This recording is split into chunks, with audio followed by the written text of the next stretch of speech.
مرحبا، أهلا وسهلا بكم أعزائي المشاهدين في حصة حلوة الأحباب. إن شاء الله الوصفات تاع السيدة منصور يكونوا يعني وصفات اللي راكم تجربوا فيهم وتنجحوا فيهم. اليوم راح نقدم لكم المشوك، ولا نقولوا له لفو مشوك لأنه ما راهوش كامل باللوز. نقدموا لكم المقادير ونعاودوا نقولوا فيما بعد.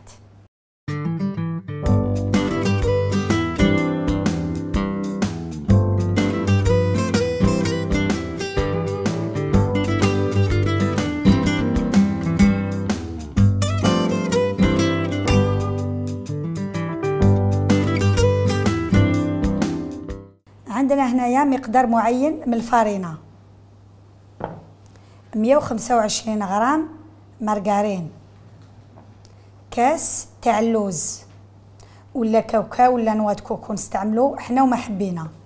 عندنا هنايا ملعقتين كبار دو كويير سوب تاع السكر العادي سو كريستاليزي. عندنا 2 صفار دو جون، عندنا مبشور ليمون، عندنا خميرة كيميائية ان باكي، عندنا لافاني والقرصة تاع الملح.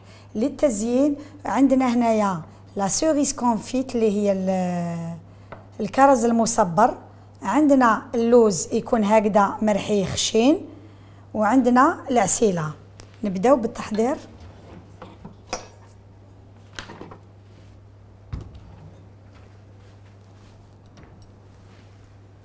نبداو هنا عندنا الزبدة المارغرين عفوا، عندنا قلنا 125 غرام تاع المارغرين،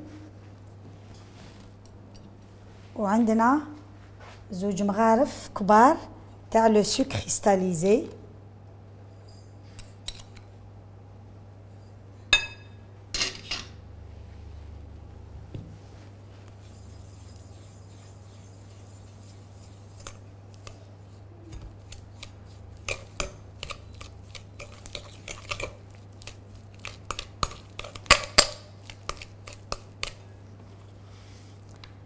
ناخدو 2 حبات بيض،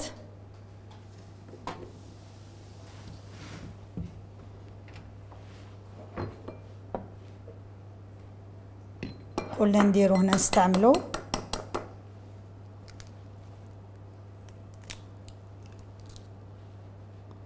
2 حبات بيض، نستعملو الصفار،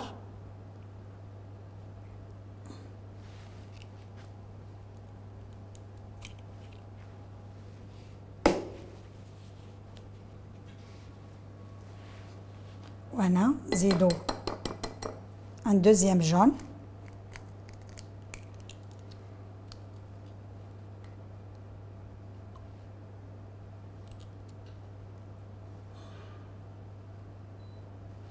هكذا.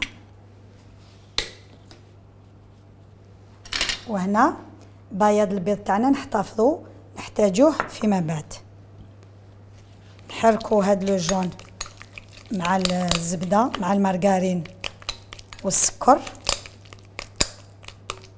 ما نساوش قرصة تاع الملح، وعندنا مغرفة تاع لافاني، une bonne cuillère،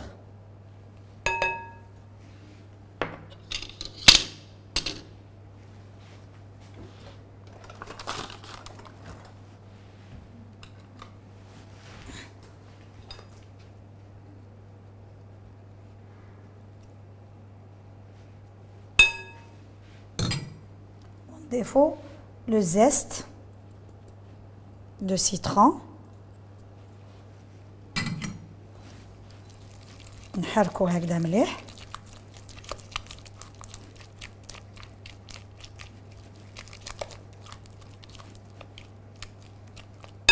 هنا نضيفو قلنا حنايا مقدار كاس تاع اللوز مرحي، يكون هكذا مرحي خشين شويه مويا. وهنا الاخت يعني تقدر دير 2 كيسان، تقدر يعني هنايا باش هكذا المشوك تاعنا حنايا نديروه كاع باللوز يجينا بزاف، نخلطو ما بين مزيج ما بين الفارينة واللوز ويخرج لنا يعني مشوك شباب هكذا.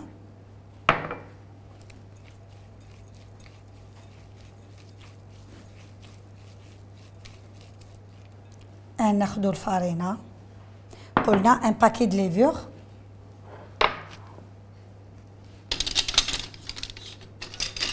ونكملو الخلطة هذه باليد. لاباط تاعنا لازم تكون طرية، ندير هكذا 2 3 كويير وندير بالعقل و لو باكي د ليفور هكذا.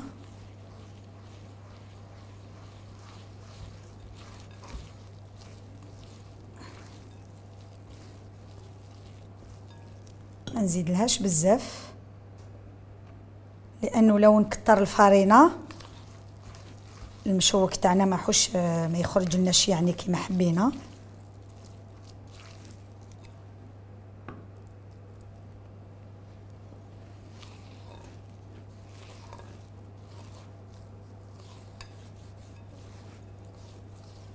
هكذا راه مليح.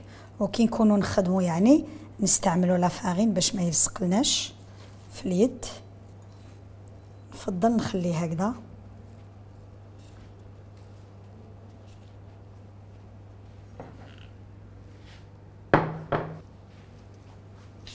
وهنا يعني العجينه تاعنا ما تطلبش يعني باش ترتاح.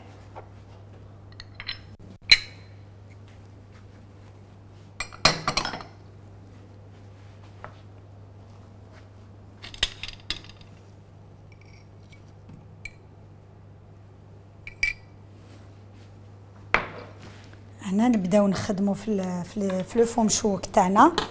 ناخذوا ان بلا هنايا كيما نعرفوا حنا المشوك يطيب في لي كيسات هكذا دون دي كيسات سامبل. انا يعني هنايا استيوس صغيره برك يعني درتها من عندي باش لو فو مشوك تاعنا والحبيبات هذوك يخرجوا لنا كاع كيف. هذا سي ان بلوس، تقدر الاخت تخدمه ولا ما تخدموش ما يهمش. نحطهم هكذا ونزيد لا كيسات هكذا لداخل باش هكذا كاع الحبات يجونا كامل لو ميم فوليوم، يجوا كيف يجوا سوا هكذا. نبداو نحطوا لا فارين قدامنا،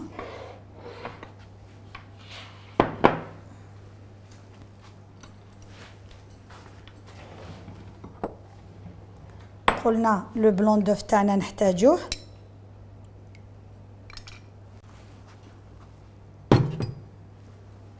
ونحتاجو هذاك اللوز اللي قلنا يكون مرحي خشين هكذا موايا، ماهوش خشين.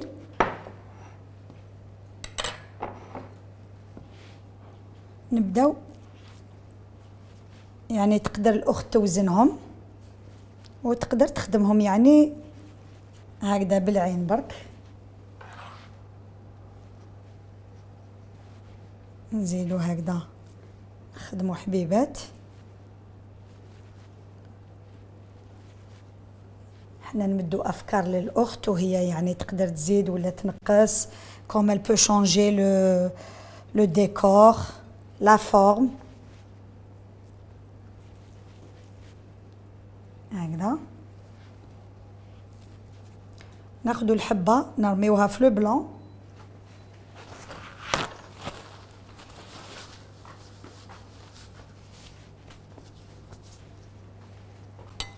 نرميوها في البلون دوف، ندوروها كامل ونعاودو عملية سهلة نحطوها في هكذا.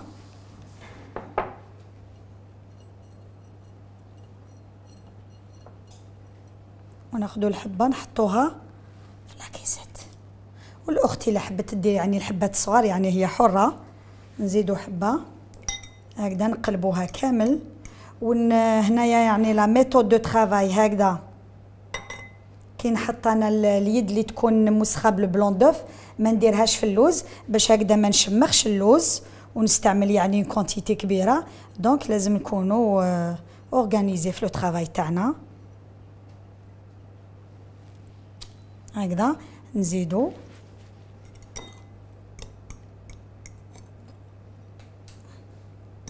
نقطروها،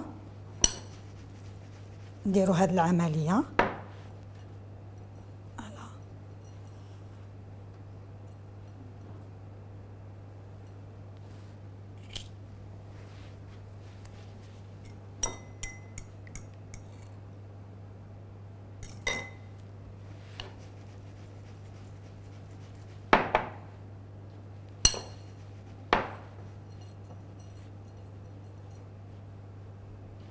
ناخدو لابول هكذا نحطوها.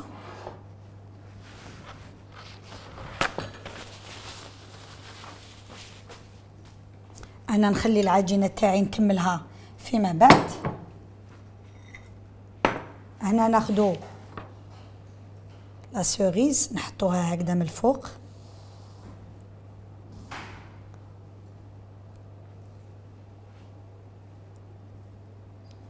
الحبه تاعنا تتنفخ شويه، تقدر الاخت ديرهم شويه صغار. نكملو هنا العجينه. هنا المشوك تاعنا بطبيعه الحال الفرن راه سخون درجه 150. ندخلو لو فو مشوك يطيب لمده 20 دقيقه، نقدر نقول 20 25 كل اخت والفرن تاعها. هنا المشوك لازم يحمر، نعاود نذكر، لانه الا ما طابش مليح ما يجيش مليح. دونك لازم المشوك يطيب حتى يحمر. بعد ما يحمر لنا واش نديرو؟ حنا رانا وجدنا العسيله، واش نديرو؟ ناخدو هكذا وهو سخون، هكذاك سخون نعمر هكذا المغرفه ونفرخها من الفوق.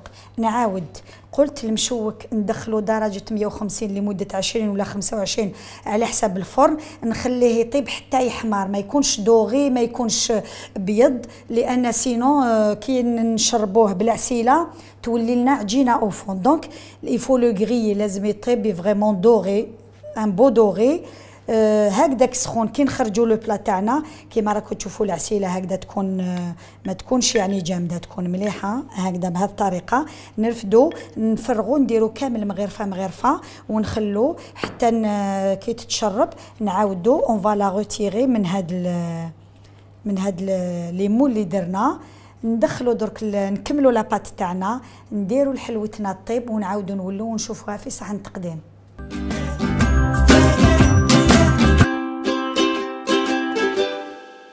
عودة أختي أخي. احنا متعودين نقولوا أختي المشاهدة، ولكن احنا ما يخفالكمش باللي الرجال راهم يعني ما شاء الله اقتحموا مجال الحلويات.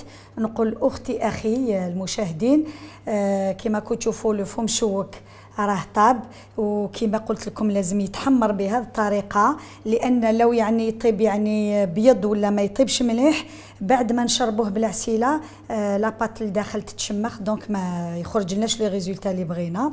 كما قلت لكم بعد ما طاب محمر جوزت تحمر، جوزت عليه العسيله مغرفه ولا مغرفه ونص. وكما راكي تشوفي يعني حنايا رانا نمدوا الافكار ونمدوا الوسائل، وان شاء الله نكونوا عند حسن اخي اختي المشاهدين. ما بقى لي غير نقول لكم موعد جديد في حصه مقبله ان شاء الله.